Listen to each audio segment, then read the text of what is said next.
Tuvia, thanks for talking to the Australian Jewish News. I understand that an extraordinary thing happened at a concert the other day. Can you just tell us a little bit about what unfolded there? It's a pleasure to be here. So after Shabbat, I went with thousands of other Israelis to Jerusalem to hear Idan Amedi. And amongst the audience was about 1,000 IDF reserve soldiers who'd received tickets via the army. And Idan Amedi encouraged reserve soldiers to come to his performance. I was very excited because my particular unit has a personal connection with Idan Amedi. And halfway through the concert, he got on the stage and he basically said, I heard that one of the medics who saved my life is actually in the audience right now. Could he please identify himself if he's here? And I suddenly realized he must be talking about me. Had no inkling what that was about to happen. So I put up my hand and he said, wait, and I'm coming. And he ran off the stage and came and gave me a massive bear hug. Then he started talking, he asked my name, I told him my name, and he said, this is Tuvia, because of Tuvia and people like him, I'm here today, I can perform. And everyone started going crazy and he was whipping up the audience into a frenzy. And suddenly I found myself in the center of a storm of love and affection, and it was quite overwhelming. And can you just tell us a little bit about how you were involved in his rescue and his transport out of harm's way? So I am part of a unit called the Palma, which is a combat medical extraction unit. It's a unit which is composed of doctors, paramedics, combat medics, combat troops. And in January, about a year and a half ago, we were called in to Gaza, where we're stationed. And there was a particular event. There was what's called a mass casualty event. And it was pretty crazy. We got there and it was a disaster scene. There was unfortunately dead soldiers. There was wounded soldiers. We got to work on the wounded soldiers. And one of them was just lying strewn on the ground, totally unresponsive, unconscious, not breathing, absolutely blackened, shirt ripped open, dog tags off. We didn't know who it was, but it was an IDF soldier, a holy soldier. And one of our doctors, she was feeling his pulse, and she actually felt there was a slight pulse, and our entire team just jumped on top and started working to attempt to try and resuscitate and revive the soldier, who again, we had no idea who it actually was, but it was a holy soldier. We put our best into it. And at what point did you realize that you were treating Idan Amedi? We didn't realize that on the field we gave him real blood, we unblocked his airway, and only 3 helicopters later was he stable enough to evacuate, still unconscious, and we were manually breathing him. And only the next day we realized who he actually was and who we'd helped save. But for us, it was another day in the quote-unquote office. I presume it doesn't matter to you who you're treating. It doesn't matter if it's Idan Amedi or any other Israeli soldier. I'm sure you put the same effort and same love and care into anyone that you're treating.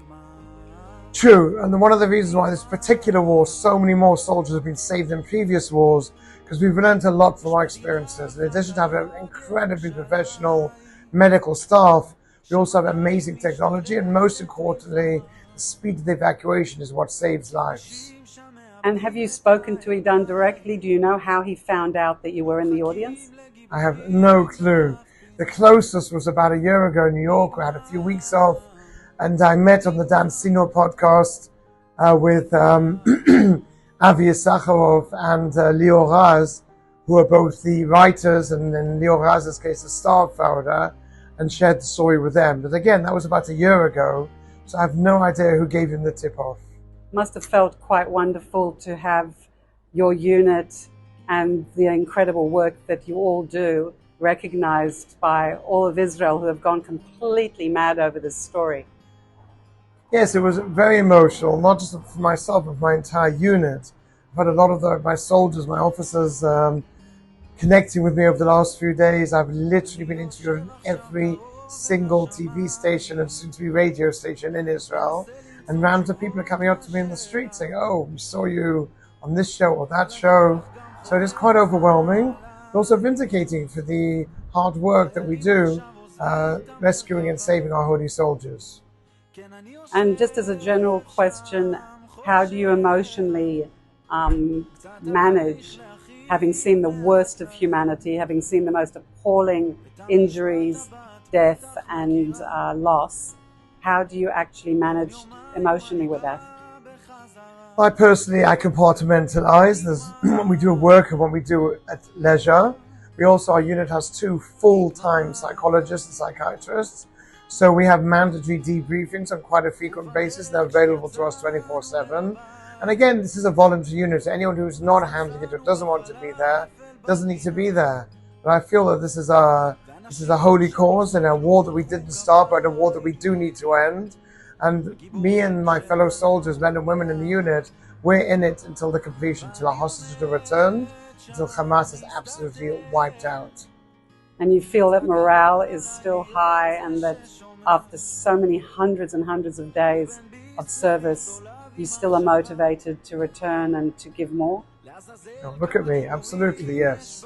As long as they need us, we are here, because we can't say Mishu Acher, somebody else. If everyone said let someone else do it, we would not have a state, we wouldn't have an army. And the army really is the best of the best of the state of the Jewish people, because we put aside all of our differences and our backgrounds, religious, ethical, religious feelings, and we focus on something called Ahavat Chinam, or causeless love, or focusing what we have in common for the greater good of our country and our people. I think what's so wonderful about this story is that you, like tens of thousands of soldiers, are the unsung heroes of this war. And it's so lovely to see that you have been given the respect and the kavod that you so much deserve, and all of the soldiers who have been serving for hundreds of days to protect this tiny country have given everything they have. And of course, even in the diaspora, we are incredibly grateful to the IDF for their service, and we thank you for rescuing one of the treasures of this country. And like many, many thousands of Israelis, we say Toda Rabah. Thank you very much.